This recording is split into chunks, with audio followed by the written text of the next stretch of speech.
Now that we've added these fixtures to our tool, we can choose which ones we want to use. First, we will select the baseline fixture. The tool only analyzes one baseline fixture and all the upgrades are compared to that one value. So in this case, I'm just going to choose one of the default fixtures.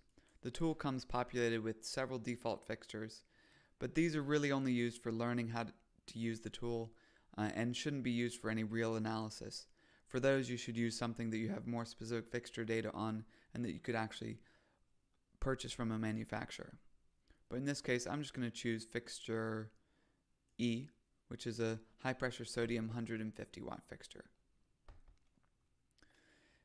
One option here is if we have an installation cost of 0, for instance, if the fixture is already installed and we don't need to purchase it, we can override the default costs that would correspond to installation by marking this column with an X.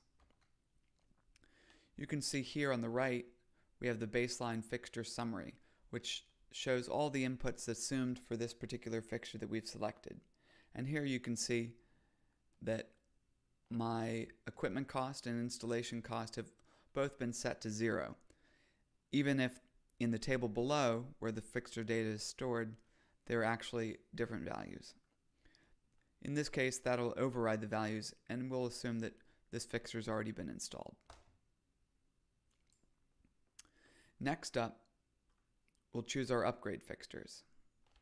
The table starting in row 36 has all the data that's stored about this fixture except for the light outputs, which is stored in the fixture data tab on a separate sheet.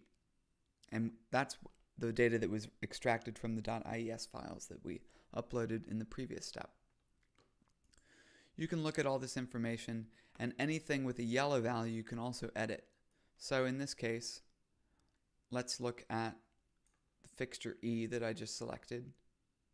You can see that the values here for installation are 300 and 100. Remember, we overrode those with the baseline step earlier. You can also see we have the maintenance, inflation rate, and depreciation factors. If I wanted to override the values, I could just change that value here. And you see that it's highlighted in blue to indicate that it's different than the default assumption. I'll change that back. To select which fixtures we want to analyze for our upgrade choices, we put an X in column B here. I'm going to choose the 4 fixtures that I just added to the tool down at the bottom, and then we can compare what those 4 options look like. I'm going to leave the default assumptions here, except let's go ahead and assume that these last 2 fixtures are more expensive to install than the other ones. And while I'm at it, let's also assume that the 4th fixture is more expensive to maintain. Now that I've selected my fixtures and verified that all my assumptions are appropriate for the fixtures that I've added here, I'm ready to move on to the next step. That's going to be the cost step, and we'll pick that up in the next video.